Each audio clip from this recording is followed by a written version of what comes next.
स्वभावे सन्थ से बोलाई से साधु जनकर धर्म माया वर्जित शुद्ध कर्म तांक विचारे धर्म जेते शुण कहिबा दृढ़ चित्ते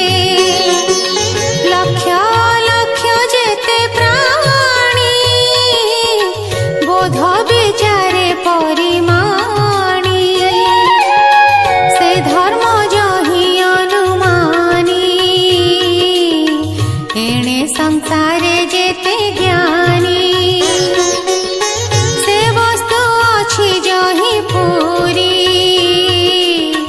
जहा चिंतन्ति ब्रह्मचारी।